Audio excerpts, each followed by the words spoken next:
Ramirez, your host of Stand Out and Grow. I want to help your business stand out, survive, succeed, and grow. Building your business is really, really hard. And knowing what marketing and advertising tools you need to help you become successful is extremely confusing. After 30 years of working with thousands of businesses, I am here to help you make good business decisions. I want to help you understand the programs that are available to you so that you can stand out, survive, succeed, and grow. So let's get started. Hey there, this is Kat Ramirez. I am CEO and founder of Advertise and #Social Buzz. Thank you for joining me today. And so I'm super excited. But before I introduce my guest and what we have lined up today, I just want to, again, in case I had a lot of messages from people saying, Kat, where you been? Where you been? And so we have been a little bit of a growth spurt, which I am so proud to announce. After this pandemic, or we're still in this pandemic, but I have been very, very fortunate and we've gotten a little bit of a growth spurt. So I have been coaching and training some new team members. And so that has really taken up a lot of my time. But needless to say, we are back. And I am so thrilled and excited to introduce my guest today, who was a former NFL player and now a motivational keynote speaker and works with people. And I put the acronym on the notes if you were reading it. And so, and I asked people also, if you're familiar with F.A.S.C.O, which is failures, adversity, setbacks, challenges, and obstacles. And he's a great person to talk about that because of his own personal challenges. And so we'll bring JJ on. Hey, JJ. Hey, Kat, how are you doing today? I am doing great. And I am so thrilled to have you. Well, thanks for having me on the show. And just so that anybody who's watching, and for your point of reference, JJ, we are on 5 different streams. We're on YouTube, Facebook, LinkedIn, and 2 other Facebook pages. Okay. So wow. Yes. So we're all over the place. So just for the sake of getting everybody up to speed, can you give people a little background about you and your story? Little background on me. Well, first, thank you for having me on the show. This is the first time I've ever done a LinkedIn Live, and I'm usually all over social media, so this is kind of cool. Awesome. Yeah. So a little bit, quick story. Born and raised Portland, Oregon. I went to the University of Oregon on a track scholarship. Little guy, played football. Everybody said I was too small. So when I got to Oregon my second year, I begged the football coach to let me walk on. He let me walk on. I made the team. I did both sports when I was at Oregon. And I was a track guy, so I was trying to make the Olympic team. I qualified in the 1988 Olympic trials in the long jump. To my surprise, I got drafted in the NFL draft, which caught me by surprise because I didn't have great stats as a college player. But when I was drafted by the Cleveland Browns, I tore up my ACL ligament in the mini camp. So wow. Track was done. I went and graduated, and then it was hello NFL. And what turned to be, I guess, something I thought I'd never do. I focused on that and went on to play 9 years in the league and retired in 97. I've been married to my college sweetheart, Raina. Will be 30-year anniversary in 16 days. Oh, congratulations. So, thank you. Thank you. And we have 8 children, 3 biological children, and we adopted 5 nieces and nephews 13 years ago. So our family expanded quickly overnight, but it's been a joy to be able to make an impact on our nieces and nephews. But now I live in Scottsdale, Arizona.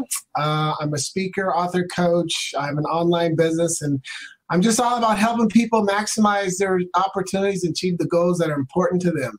That is fantastic. That is awesome. So so can you explain the whole F.A.S.C.O theory and what it is that you're doing with that? And I apologize. Yeah, so Yeah, so F.A.S.C.O was an acronym I came up with because every time I was giving a keynote or I was training someone or I was sharing content, I would individually use the words, failures, and another time it was adversity, another time it was setback, and challenges and obstacles. And one day I just thought to myself, these words all really mean the same. They really do. It's when something unexpected happens in your life that you're not prepared for, or something that's blocking you from achieving your goal. It could be a difficulty. It could be a struggle. It could be a letdown. It's when something's in a way that's testing you to see how bad you really want the goal. Yep. And one day I just got on my whiteboard and I just start throwing letters up there, and I came up with the acronym F.A.S.C.O, because that's really what I'm all about when it comes to sharing content, because I feel I'm the poster child of overcoming F.A.S.C.O. And I know that many people struggle with it in different areas of their life. So a lot of my content revolves around helping people conquer those F.A.S.C.Os and go on to accomplish great things. And so I really love it because it's been my journey, conquering F.A.S.C.O. Right. And it makes sense. And I think a lot of people can relate to the different elements of your F.A.S.C.O. Because at some point in their life, and I would say especially now, because we're going through the pandemic, and, in some situations, some people have overcome it or passed the hill, whereas a lot of companies are still, in the sidelines and just waiting by the rafters and stuff. And it just depends on people's mindset too. So if I talk to different businesses and organizations, their outcomes or what they are dealing with today are going to be like their own also personal obstacles as well. Because, as I had another guest on, her big thing was you have an opportunity to create a new revenue stream. You have an opportunity to create a new product, a new service. You have an opportunity to do something. What are you going to do with this adversity or, obstacle that you are dealt with, right? I mean, so it's about how do you have the mindset to see what your current situation is, and then what can you do to make it a positive moving forward, Yeah. I think that's a great assessment of what's going on right now, because we are dealing with uncertainty. It's definitely F.A.S.C.O, and a lot of people deal with it differently. And it's one of the messages I've been trying to convey to people that, okay, all right, here's what's going on, but let's just really analyze this. And I think you said the first thing that is important is mindset. Let's get our mind right here, okay? It's not the end of the world. We're still here. There's still opportunities. Let's have a positive mindset. And then really look at the situation. What is really going on? Assess it. And then from there, you really got to put together a game plan and go to work and do these other things. But, I see it. I mean, it's like when I was in the NFL, I got cut a couple times. And instead of thinking that it's the end of my career, I looked at the situation. I was healthy. Other teams called me, and I took advantage of those next opportunities that came up. And it all started here. Yep. I had to have a positive mindset, because when you got a positive mindset, it really separates the best from the rest. You're always in that right frame of mind.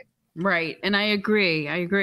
And so you just touched on a few things that are really, really important. And I think people should think about and keep on the forefront. And one of the things that I think about when we talk about businesses and adversity and objections is how people cope with their team, right? Because ultimately it's change.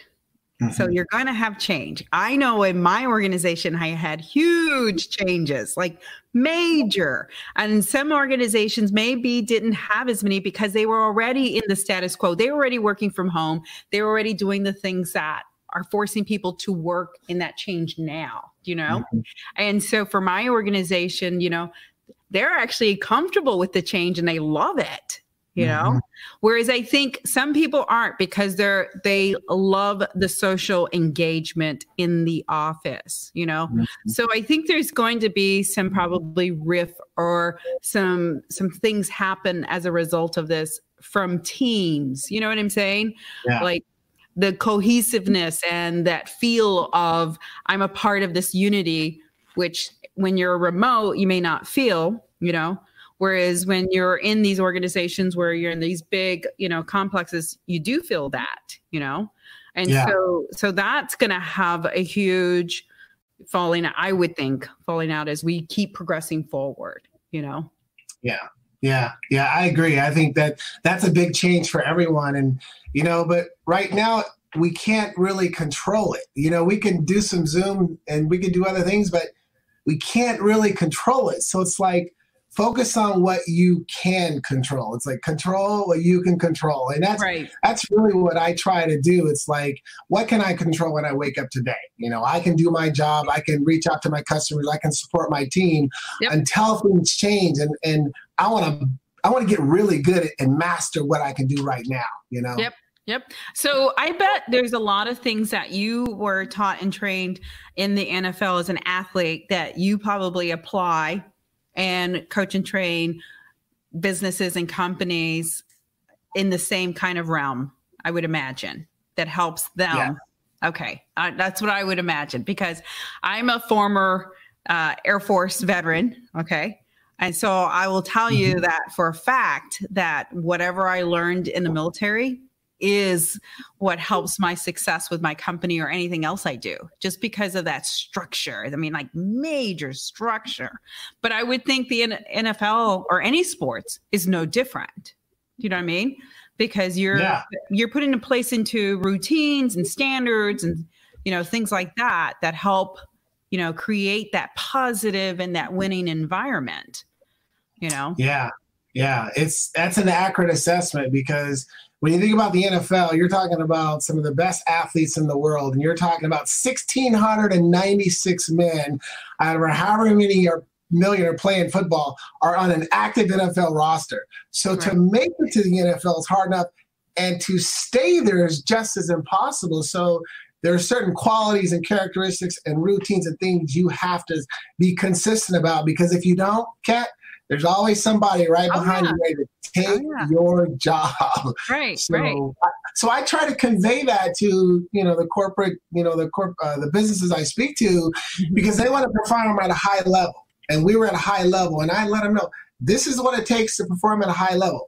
Everybody wants to get there, but not everybody's willing to sacrifice and do what it takes to make it and stay there. Right.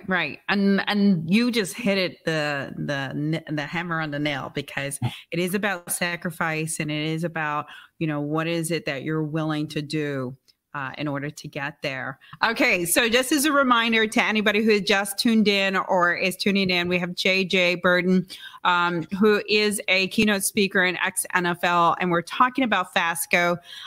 So we're talking about ways to overcome any adversity, objections, obstacles, setbacks, things that have created challenges in your life or your work or your business.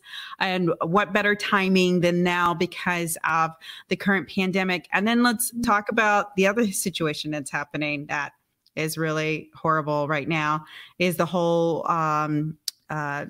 police thing with people in the outbursts and things like that, and you see it more on social media than ever in any other place. And so, to me, that is a little bit of an adversity that's public, that's out there. And I feel like people have a right to voice their opinion, and people have a right to stand tall. But I think when we talk about pandemic and we talk about the world unifying, the whole together we stand together we stand strong, it should be the message, as opposed to people, and their outbursts. Because the reality is not everybody is perfect, and not everybody is going to do the right thing. And so it's about us focusing on what good is out there and what can we do, me as a person, me as a business, and anybody else out there who wants to support, me and my world, or I support any of the businesses and their world, and so I think so if we think about the F.A.S.C.O, we think about it in our personal lives and in our business lives, because it is surrounding us every single day. Yeah. And I think the thing for people is the ability to be able to reach out and probably unify with other people that have the same strengths and beliefs and things that we all want to unify together, you know?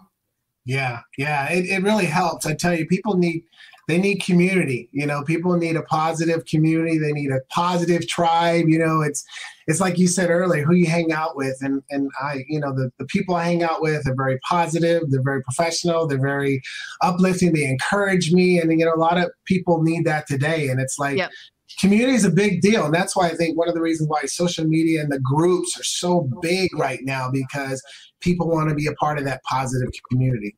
And I would have to agree. So you wrote a book, JJ. Tell us about your book. Yay. Yeah, and I don't know if you know, this is the 4-year anniversary of me. I released my book 4 years ago this week. Okay. Awesome. Congratulations. Thank you. You've had a lot of good anniversaries coming up. I got a good time. This is really cool because Kat, this was always a dream of mine, was to become an author. And I remember when I was in the NFL, I talked about being an author, and you know, I didn't know how and when I was going to do it, but I met a gentleman, Dr. Will Moreland, speaker, trainer, coach, about 5 years ago. And he became my mentor and really walked me through the process of writing a book, launching my speaking career. And I wrote, When Opportunity Knocks, 8 Surefire Ways to Take Advantage. And it's really all about seizing your opportunities in life, you know, seizing the goals and the moments that can really change your life. Because, again, I think I'm the poster child of seizing and maximizing opportunities. So, so very proud of it. But, you know, the other thing I tell you that gets me excited, this was my first book, and I have the outline in place for book number 2. Okay. Because, you know, when you do something the first time, you know, you're proud of it, you do pretty well, but you'll learn a lot. So I can't wait to write book number 2. So I'm excited about that one. Oh, awesome. Awesome. So what is the name of book number 2? Well, I don't have the title, but trust me when I say it'll have something to do with F.A.S.C.O. It'll have something to do with about F.A.S.C.O. and being the underdog, and in spite of the challenges, you know, to be in that area there. I haven't given a title, but I know where I want to go. And that's a subject matter that's dear to me, as why we're talking about it now. Okay. So you talk about that you have 8 takeaways from playing with the Hall of Fame quarterback, Joe Montana. Okay. So I have to bring that up. So can you share that, or is that proprietary, or what is that? Well, I'll share a couple of them with you. I do share it on my website. When people sign up for my newsletter, the Birden Report, they get all 8 of them. Okay. So I'll share them all then. I'll share them all. Yeah, I'll definitely share some now. And let me just say, too, you know, playing with Joe Montana was a thrill, because here's one of the greatest athletes to ever, you know, play the game. And I was in the 8th grade when Joe was throwing touchdown passes for San Francisco, and then I'm in the huddle with him in Kansas City. That was just like, it was one of those, that's Joe Montana moments, you know. Right. It was like, but success leaves clues. And I said, you know what, I'm going to watch this guy and see what I could learn from him. And there was a couple of things that really stood out. One was his preparation. Joe was already an accomplished player.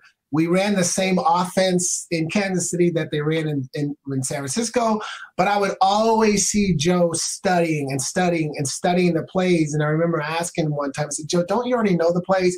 Right. He said, yes, I do know the plays, but I study them so I can memorize half of the plays so that the coaches only give me the other half. And he says, it gets us out of the huddle a lot faster, and I know whether or not I need to change the play on the line. And so I could see how Joe was always a step ahead of the defense, that it was always his preparation. And it forced me to improve my preparation as well as I went into each game. He was, I'd say he was very, oh my goodness, the guy never gave up. I mean, he was relentless. And what I mean is that he was 37 years old when he played with us. He was banged up. But I would see him get knocked around in games, and he's on the ground and he's barely moving, and he just would not quit. And that leadership in every game when we were behind, we would see how Joe would not quit. And it just propelled us to finish strong and play well. And there were so many games that we would win in the end. Right. And a lot of times it had to do with Joe's leadership and how he never gave up, and very attention to detail. He's Yep. very precise and very methodical about everything. And I mean, even how he threw us the ball. I mean, Kat, like if he threw it on my right shoulder, he was telling me a defensive player was coming this way, so you need to turn that way. If he threw it on my left shoulder, turn that way. It was these little things. It was always painstaking attention to the details, but those little details really mattered. But just a lot of little things he did that you could clearly see that ever play. Yeah, no, that sounds awesome. And again, I think this again resonates with the whole, I think athletes are a unique model because they're trained to be fierce. They're trained to have this unrelentless drive, you know? And so I think, you know, how cool is that? Do you speak to a lot of like sales teams? Yeah, I do. I do speak to a lot of sales teams. And, you know, and I share a lot of the different principles I think that could help them. And I think one of the things you said is important because, like, as athletes, I think one of the biggest things, especially for a football player, just our ability to adapt to change. Yeah. And I think some people struggle with that. Like right now, we're having to deal with making adjustments. But when you're in a football game and there's 80-something plays, no play goes perfectly. There's always curveballs. There's always unexpected things. And we developed a habit of adapting to change on the fly and not even skipping a beat. Yeah. So it's just showing salespeople and others how to be able to adapt and still make those split-second decisions under pressure. And that's what we were able to do. Split-second decisions under pressure. And I think, you know, as I've talked to salespeople more and more, that's one of the points I like to stress with them. Yep. Yeah. Yeah. Because I would think, I mean, again, I'm a big fan of, I use sports in my whole way of talking. I'm a sales manager of 27 years. And something I was trained, the dialogue I was trained from another sales manager was, hey, Kat, we block and tackle, you know, and basically it's the strategy that you take when you're performing or doing your job, you know, as opposed to, you know, being a kind of a tactical person, you know, you're more strategic where you block and tackle, you know, and it's just like what you said with Joe Montana. And that's why I can resonate with it is he had a strategy in place and, you know, and he was going to divert that and change that based on the situation that he had, you know, but yeah, the cool thing is he had the ability to, you know. Yeah. Yeah. And what I recognize about Joe is like in the NFL, we have game plans. So every week we have a game plan. There's always a plan in place. Joe would have his own personal game plan for that particular game, which taught me that, well, JJ needs to have his own personal game plan. Right. I mean, it's like when I was going against Deion Sanders. Yep. You probably heard of Deion Sanders. Yeah. Yeah. One of the best to ever play. Amazing athlete. And I remember how I studied all Deion's film and just I had to come up with some kind of game plan because he was already a superior athlete. But I remember going into that game, having a specific game plan. Then it's the ability to execute it. You know, it's the same as sales. What's your game plan for the day, for the week? Okay. Yep. Then it's just a matter of executing. And I think one of the things that separates the pros from the amateurs is that anyone can complete a game plan or create a game plan, but can you execute the game plan? Right. Can you produce the results? And in the NFL, that was the difference between whether you made the team or whether you're watching the game from your sofa on Sunday. Yeah. Yeah. No, that makes total sense. And also, I think what also makes sense is, and I was thinking about this as you were talking, because I was like, oh yeah, bing, bing, bing, bing.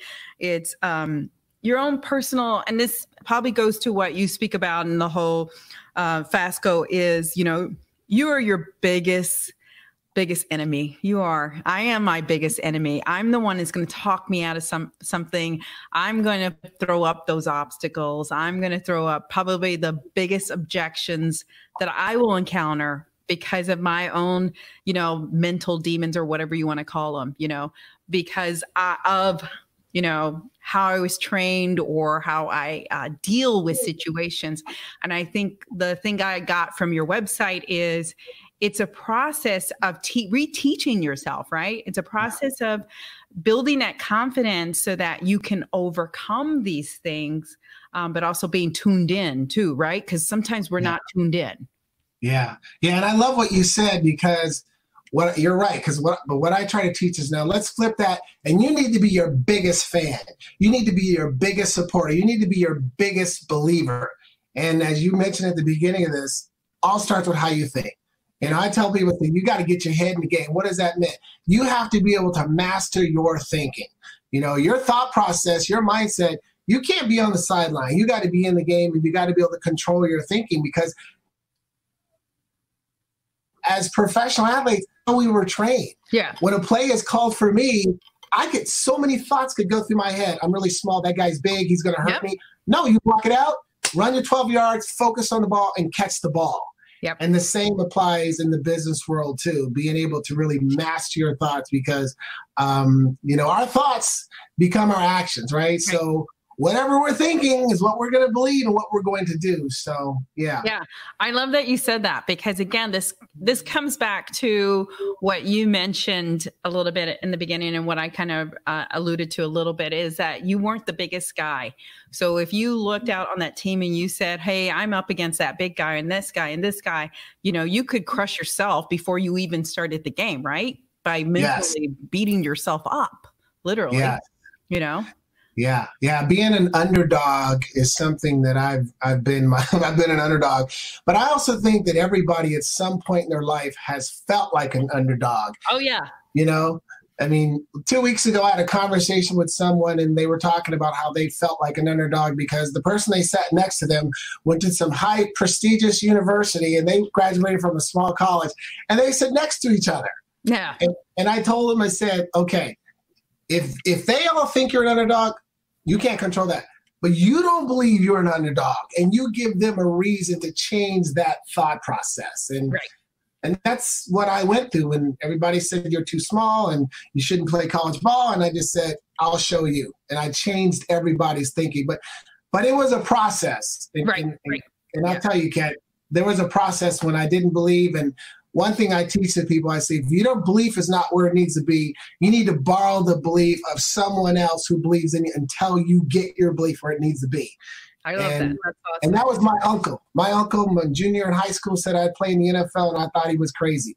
And he made me promise to give him my first NFL touchdown. I still thought he was crazy. Yep. But he got my first NFL touchdown, and he told me, he goes, I had to pour belief into you, JJ, until you got your belief where it needed to be and you could ride your way to the top. And he was right. But, you know, sometimes that's why we got to have mentors and coaches and people we can go to for that, you know? Yeah. No. And I love that. Okay. So another thing that I truly believe in that I know sports teaches and other things like that is you have to practice. Like here's the thing I run into is people and business owners and CEOs and stuff that are stagnant, that don't improve their self, don't improve their game, they're not doing anything to take themselves to the next level. They want to take their business, they want to take themselves to the next level, but they're not doing anything actively, right? Because as an athlete, you know, you're practice, right? When you're not in the season, you're practicing for the season, right? That's the whole job. You're always practicing. And I think people need to think like that, you know? Yeah, 100% agree there. I mean, I was a wide receiver and I was catching that little leather ball 100, 200, 300 times a day, whether I was at practice or whether I was on my own. And when I got into my 9th year, I didn't think, well, hey, I've been a receiver for 9 years. I don't need to continue to work on the skill set. No, I continued to work on it because mastery is all about practice. You got to be willing to put in the time to master it. And when you do, you have to stay consistent. And I think you make a great point because some I've talked to in the business world, I remember I would ask them and I'd say, how much time do you spend mastering communication? That's a skill set. You know, how much time do you really spend mastering and working on that? And I was surprised a lot of them didn't really work on it, you know, but like you said, you have to have that mentality as an athlete because as soon as you let off, you're exposed. They see it on film. And again, here comes that next guy, comes to get your job. Right. And it's the same thing for the real world, you know, and I'm not saying that the NFL is not the real world, just so you know. But it's the same thing in play. you know, for businesses and CEOs and presidents and leaders is you have to practice. You know, if I was taught anything in sales is, you know, practice your craft, practice your game, and keep at it. Like, don't think that, oh, I was trained and now I can do this, you know, forever. You know, doctors have to be trained and coach all the time. You know, nurses and, you know, attorneys have to retake and retest, you know, everybody does. And so that doesn't make it like, just because I'm a salesperson, you know, I just doesn't prevail in me. Yeah, it does. You know what I mean? Like it happens for any entrepreneur business. Anybody wants to grow their craft. Anybody wants to grow their business, you know? And I think that they need to really feed into that. Yeah. And that was another point I shared about Joe Montana. This is another one. You talk about someone who had the ability to keep pushing himself and avoid complacency. Yep. I mean, because when he came in, I'm thinking like, okay, 4 Super Bowls, MVP, he's got all these accolades. How is he going to come in? And Joe came in, he studied like a rookie, he prepared like a veteran, and he performed like a pro. He was always working on the skill sets, always trying to get better. And that was one thing that really impressed me because there was always that drive. How can I get better? How can I improve? And that's where sometimes people let off a little bit. You have a great week, you have a great year, you have a great 10 years, and you get complacent. So I think that's an important point. And as athletes, again, we had to have that mindset if we wanted to continue to play. The average NFL player's career lasts less than 2 years. Wow. There's a reason why. Wow. You know, one of those is the ability to continue, the lack of ability to keep pushing yourself. To keep pushing, yeah. So I'm just going to also touch on something that you just said, and I'm just going to grasp and hang on to it, okay? I think a lot of this is leadership because he was a leader for you. And you obviously looked up to him and you were drawn to his leadership. And I think that to me is a very powerful message here is if it takes from the top down, right? Yeah. Like if your leaders are doing the things that they're asking you to do, hands down, they'll do it, right? They're going to do it. Yeah, that is a powerful point. And when I think about Joe, there's a saying out there, it goes, there is no I in team. Well, I flip that around. I say, there better be an I in team. Because if you're a leader, you better set the pace first. Right. You better set the tempo first. You better do your job. Because if you do your job, those other ones who want it, who right there, they will come right along with you. And that's what Joe was able to do. I can remember we were playing a Monday night game against the Denver Broncos. We're down by like a touchdown, and it's a minute and a half left in the game. And I remember previous years in this situation, we're going against Elway. We always lose. This time, here comes Joe. He comes into the huddle. He says, okay, guys, we're going to do this. We're going to do this. We're going to win this game and get out of here. It's cold. Let's go. But it was like the way he said it and the way he led us. We marched down that field. We won that game and went home. You know, but it's leadership. And positive leadership is very contagious, you know? Yes. Yeah. I think businesses need to understand and know that because there are a lot of businesses run by people that probably should not be the leader. And then there's businesses that have leaders that just need to be led to that positive change. Because the potential's there, the team's there. It's just having that leadership in place, you know. And again, I can revert this to when I was in the military because, you know, I looked up to my superiors and I had this sense of my chain of command. I had a chain of command kind of mentality, you know, I'm going to use my chain of command. I'm going to, you know, follow by my chain of command, you know, and things like that. And if I had a very strong leader that was like, that just knocked me out of the park because I'm just going to follow, you know? Yeah. And really it's like you said, it's really just, you know, you tell me to do it, I'll do it. You know, you tell me, you know, jump, I'll say how high, you know?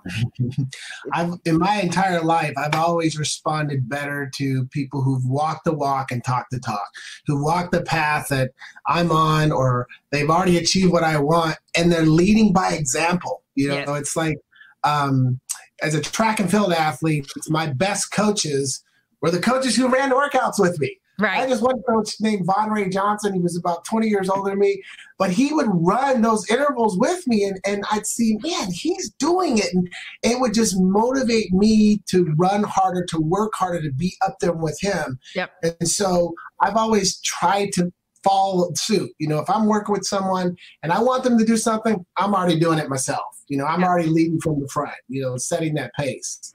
Yeah. Okay, JJ, as we wrap this up, so I'm just curious, this is like a personal question. Are any of your children athletes? Or Good question. Actually, no. No? Okay. Actually, no. My children didn't gravitate that way, and I didn't push them to go that way. And yep. I wanted them, they're doing well. And I had 3 of my children were married 3 years ago, all in the same year. Okay. February, 2 in May. Wow. My middle son, Dante, and his wife, Emma, just had their first child. So we're now grandparents. I'm actually grandpops now. So that's awesome. Yeah. So the family's growing. Oh, good. I'm always curious as to how parents, you know, help their children blossom and stuff. And, you know, everybody's different. And we're trying to make ours a golf pro. You know. Well, your plan sounds like you're pretty good from what I mean. I know I'm not good. I try to be. I'm really good at faking it.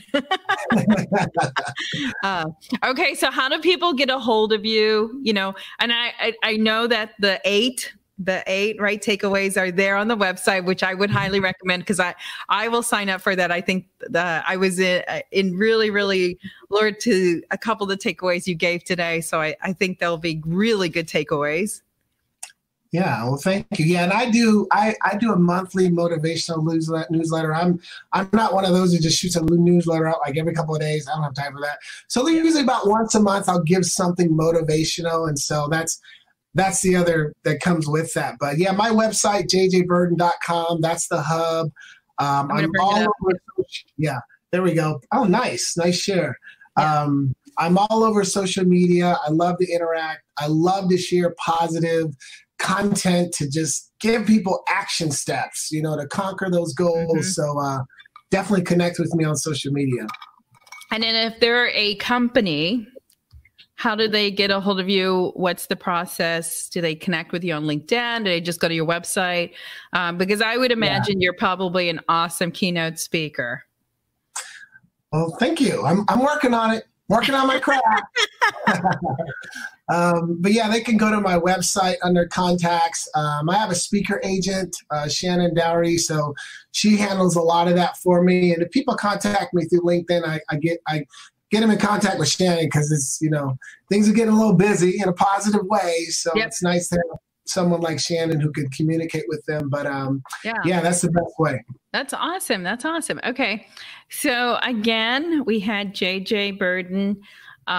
He is a keynote speaker, author, and ex-NFL player, and had some really good conversations about F.A.S.C.O. And if you don't know what F.A.S.C.O. is, you're going to have to just rewind and watch. Yeah, awesome. Well, thank you so much for joining us. I really appreciate it. And hope you have a wonderful day and a wonderful week. And happy anniversary 2 times. Thank you. Appreciate that. I'm very proud of that. Almost 30 years, you know. I know. That's awesome. That's awesome. That's a nice milestone, you know. But thank you too. Thank you for giving me the platform, the opportunity to share. And I love what you're doing. I mean, we need that positive energy, that positive content to really lift people up and get them in the right mindset to go on to do some great things, you know. I agree, especially with all the things that we have been challenged with. I totally agree.